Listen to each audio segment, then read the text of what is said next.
Bonjour chers amis, soyez les bienvenus sur ma chaîne YouTube. Aujourd'hui, nous allons parler de l'actualité scientifique et nous allons parler de recréer les espèces disparues. Évidemment, c'est le thème central de toute la série des Jurassic Park, mais il y a une part de réalité là-dedans, parce que tout ça, ça fait longtemps qu'on rêve de recréer des espèces disparues, même déjà depuis les années 30 avec l'auroch, dont nous reparlerons plus loin dans cette vidéo. Évidemment, il y a des tas d'espèces que l'homme s'en veut à juste titre d'avoir fait disparaître, comme les doudous, le tigre de Tasmanie. Évidemment, avec la découverte en matière de génétique et de biotechnologie, on rêve de parvenir à les ressusciter. Il y a également des espèces disparues, fossiles, qu'on espérerait recréer, notamment, par exemple, le mammouth laineux, qu'on a essayé de recréer dans les années 2010 par clonage. Comment faire par clonage? Il y a des individus de mammouth qu'on a retrouvés entiers, conservés dans les glaces de Sibérie. Et l'idée, c'était de récupérer de l'ADN pour le réinjecter dans un ovocyte d'une femelle d'éléphant d'Inde, parce qu'il faut savoir que les deux espèces sont très proches à près de 96%. Mais évidemment, ça n'a pas marché.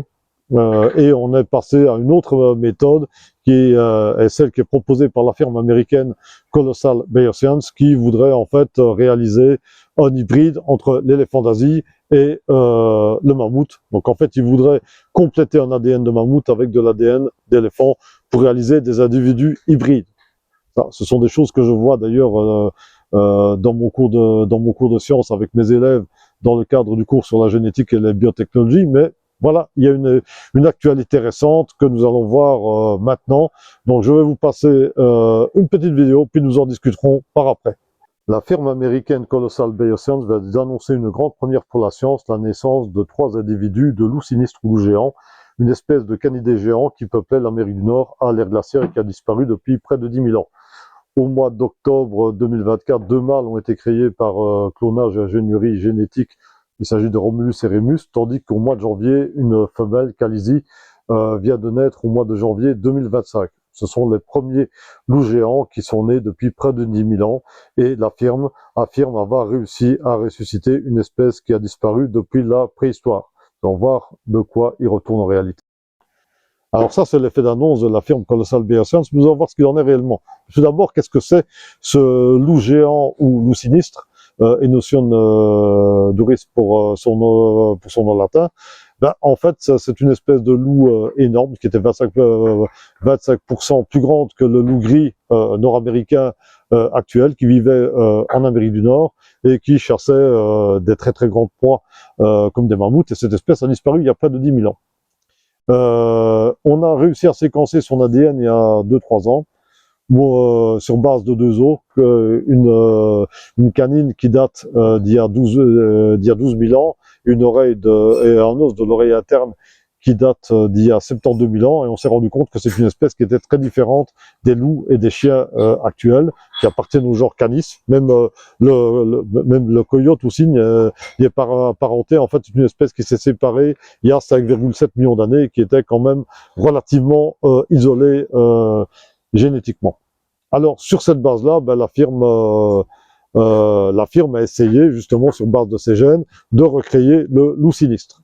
Alors, il faut savoir que concernant tous ces gènes, on parvient à savoir plus ou moins quel trait, sur quel trait il codait. Alors, on ne sait pas encore tout, mais il y a une partie des traits qu'on peut savoir ce qu'il faisait. Alors, est-ce que Colossal Bioscience a réussi ou non à ressusciter le loup géant ou le loup sinistre? En réalité, non, pas du tout.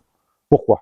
Parce que ce qu'ils ont fait, c'est qu'ils ont pris des cellules de loup gris, donc du loup qui existe toujours à l'heure actuelle en Amérique du Nord, et l'ont modifié génétiquement grâce à des mécaniques que maintenant on maîtrise très bien, qui consistent à éditer l'ADN, donc à modifier, découper et réarranger l'ADN l'ADN d'un être vivant. C'est la théorie CRISPR. Qu'est-ce qu'on a réussi à faire ça? On a réussi à éditer 14 traits. Ouais, enfin bon, 14 gènes, pardon, excusez-moi, 14 gènes qui codent pour 20 traits différents. Il faut savoir qu'il y a des millions de gènes du loup sinistre qu'ils ont choisi seulement d'en éditer 14. Donc en fait, qu'est-ce qu'ils ont fait? Ils ont créé un animal qui va ressembler à un loup sinistre, qui va avoir certains traits du loup sinistre, mais c'est pas un loup sinistre. C'est en fait un loup gris modifié génétiquement. Donc ce n'est pas du tout, une espèce ancienne qui a été recréée. Malgré l'effet d'annonce, ils n'ont pas réussi à la recréer du tout. Alors qu'est-ce qu'ils ont fait avec ces cellules-là qu'ils ont modifiées génétiquement? Ils en ont pris les noyaux, ils les ont implantés dans des ovocytes de louve. Donc on a dû prélever les ovocytes d'une louve et on a enlevé le noyau, on a mis à la place le noyau modifié génétiquement. Et on les a implantés dans des mères porteuses, donc dans des chiennes de grande taille, qui les ont mis au monde. Donc il y a effectivement une technique de clonage qui est utilisée, mais sur des loups modifiés génétiquement, pas sur des véritables loups sinistres.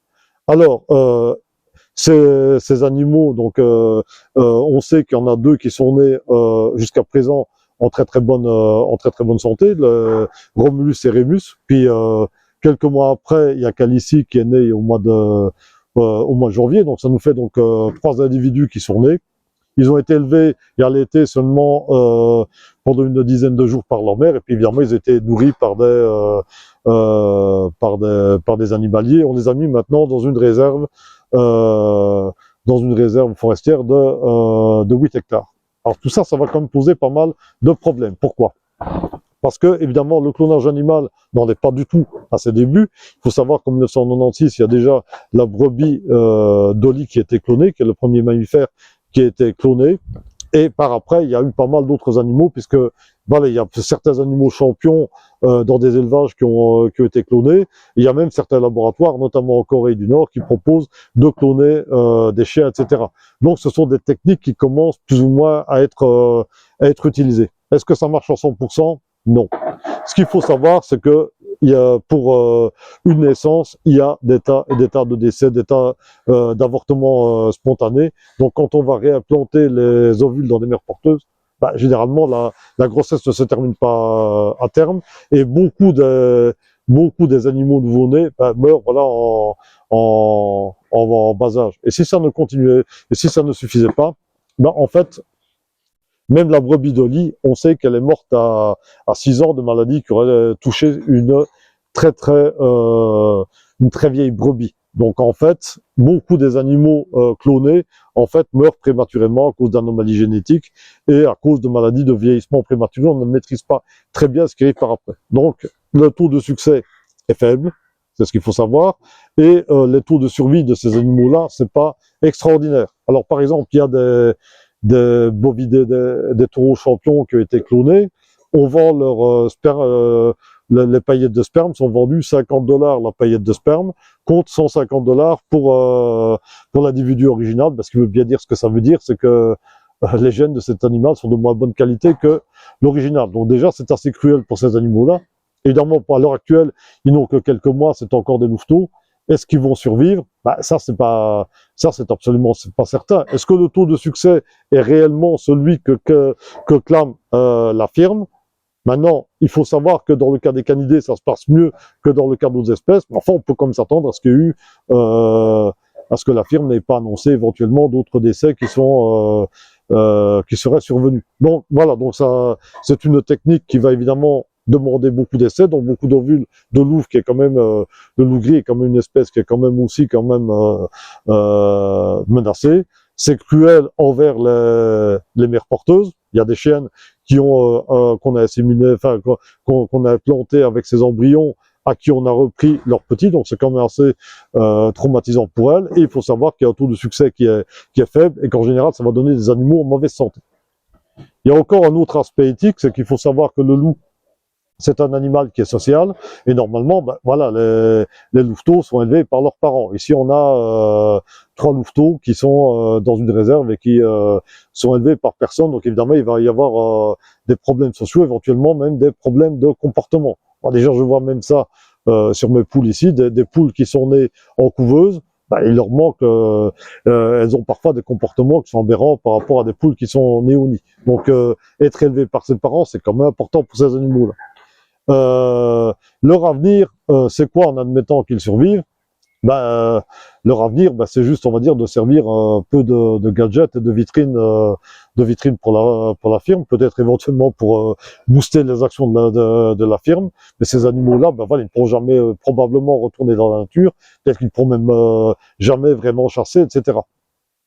Et qu'est-ce qu'il adviendrait si, comme dans Jurassic Park, tout partait en cacahuète et que ces animaux-là se libéraient, en admettant qu'ils étaient en bonne santé, voilà, c'est le fait d'introduire de nouvelles espèces dans un milieu, ça peut poser quand même toutes sortes de problèmes. Il faut savoir que cette espèce, on ne sait pas exactement pourquoi elle a disparu, mais il est assez probable, d'après sa biologie, que c'est un animal qui s'en prenait à des très grosses proies lentes, bon, comme des mammouths, etc., et qui avait de toute façon une dentition beaucoup plus puissante que celle du loup gris actuel, qui lui permettait de broyer, de casser des os de grosses proies, etc. Mais les grosses proies en question ont disparu. Le milieu glaciaire a disparu. Il faut savoir que déjà à l'heure actuelle, les animaux glaciaires tels que les ours polaires, les morses, etc. sont déjà en difficulté. Donc ce loup avec sa fourrure plus épaisse et adaptée au froid peut aussi avoir quelques difficultés pour survivre. Alors quand on introduit des nouvelles espèces, ça peut mener aussi à des catastrophes. Voilà, on sait très bien que en Australie, la grenouille taureau que l'on a implantée est une catastrophe pour l'environnement. Les chats domestiques sont également une catastrophe pour l'environnement. Ils sont en train de détruire toute la faune marsupiale. Ils évoluent même pour devenir de plus en plus grands. Ils savent que même attaquer des wallabies. Donc ça pose quand même pas mal de problèmes. Donc on peut arriver à une catastrophe environnementale. Ça pourrait. Je n'ai pas dit que ça arrivera, mais ça pourrait arriver également. Donc ça pose quand même pas mal de problèmes éthiques. Alors bon, c'est vrai que l'objectif final de cette firme-là serait de recréer le mammouth, mais ce qu'il faut savoir dans ce cas-là, c'est que déjà, ça peut faire des dégâts aux éléphantes, parce qu'il faut avoir des ovocytes d'éléphantes, elles n'en ont quand même que quelques centaines, et ça peut éventuellement contribuer à stériliser une femelle reproductrice.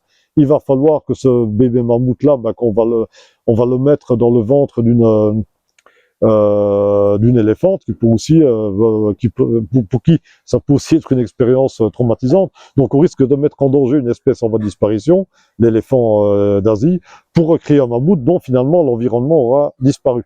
Alors, évidemment, ils trouvent des tas de bonnes raisons pour le recréer, notamment que ce serait pour conserver le permafrost dans le piétinant, c'est ce qu'ils racontent. Moi personnellement, je n'y crois pas du tout. Vous savez, moi il y a quelques années, je travaillais au cabinet du ministre de la Politique scientifique, et j'ai eu l'occasion de rencontrer le professeur Marc Van Montagu, qui est le père des OGM. Oui, le père des OGM est un Belge de l'université de Gand, et il avait introduit, on avait un appel d'offres à projet dans le cadre des changements climatiques, et le gars avait proposé un projet de modifier génétiquement la forêt amazonienne pour lui permettre de survivre au changement climatique. C'était quoi? Excusez-moi, c'était du bullshit juste pour pouvoir avoir un financement, quoi. Donc voilà, tout est prétexte à cela. Qu'est-ce qui peut se cacher derrière? Évidemment, des très gros intérêts financiers, parce que c'est un truc sexy qui peut rapporter gros. Il faut savoir que c'est une firme qui pèse quand même 10 milliards de dollars, donc il y a quand même des gros enjeux dedans. Et d'un point de vue plus fondamental, il faut savoir qu'il pourrait peut-être aussi avoir un agenda de clonage beaucoup plus sinistre, parce qu'il y a des gens qui pensent quand même, on parle notamment du courant transhumaniste, parce que je devrais peut-être même faire une vidéo sur le sujet, parce qu'il y a des gens qui envisagent sérieusement d'améliorer génétiquement l'être humain, de modifier génétiquement et de l'améliorer, éventuellement par le clonage thérapeutique, parce que je devrais faire une vidéo aussi sur ce sujet, à parvenir à prolonger indéfiniment les gens, leur regreffer des organes et les rendre éventuellement éternels. Donc voilà, il y a quand même des très gros enjeux éthiques et économiques derrière, et donc ce n'est pas anodin. Donc est-ce que la firme Colossal Bioscience a réellement réussi à cloner le loup sinistre ou le loup géant, a réussi à le faire honnête? Non, ils ont créé des loups génétiquement modifiés, pour peut-être même en mauvaise santé, qui ressemblent superficiellement à des loups sinistres. Mais ça n'est qu'une ressemblance superficielle. Oui, ils ont un cri différent, ils ont un pelage plus épais, il y a des différences dans la dentition, la forme des oreilles, le pelage plus épais, les épaules plus larges, mais c'est tout. C'est comme l'expérience, parce que je voulais vous parler de l'auroch en début de cette vidéo. Il y a également tiens, il y a mon chat qui vient vous dire bonjour. Il y a également des expériences similaires qui ont été faites dans les années 30, où par croisement, il y a des scientifiques qui ont réussi à recréer des aurochs dans l'Allemagne nazie, parce que dans la mythologie germanique, on parle beaucoup des aurochs. Alors ils voulaient recréer le bestiaire, on va dire, de la Germanie primitive. Mais les aurochs, on peut les admirer à An-sur-Lesse ou dans certains parcs animaliers. C'est pas des vrais aurochs. Ils ont recréé des animaux qui ressemblent à des aurochs. Et c'est pas plus que ça. Et dans la réalité, franchement, quand on voit tout ce que coûtent ces recherches, ben, ce serait beaucoup mieux utilisé à essayer de sauver ce qui peut l'être dans les réserves naturelles et parce que finalement, la plupart des espèces disparaissent parce que leur habitat tout simplement a été détruit. Donc voilà, on pourrait mettre cet argent-là à recréer l'habitat, à payer des gardes, etc., pour protéger ces espèces, plutôt que d'aller dans des gadgets à la mode qui finalement ne mèneront probablement qu'à des catastrophes. Mais bon, ça c'est mon opinion. Mais évidemment, vous êtes libre de penser tout ce que vous voulez. Ça m'intéresse même d'avoir vos commentaires sur le sujet. Bon, voilà, ça m'intéresserait beaucoup de pouvoir lire vos commentaires. Alors, si vous avez aimé cette vidéo, bah, n'oubliez pas de cliquer j'aime et de vous abonner pour d'autres vidéos dans ce genre-là et d'autres des vidéos de nature et de survie. C'est enfin une vidéo vraiment sur la bioéthique, qui est une base de mon cours. Je donne beaucoup de cours sur ces sujets-là aussi. Moi, ce sont des sujets qui me passionnent. Donc voilà, j'aimerais bien avoir vos réactions et vos avis. Et à très bientôt sur ma chaîne YouTube. Et profitez de la nature et de la verdure. C'est le plus important. Très bonne soirée à vous.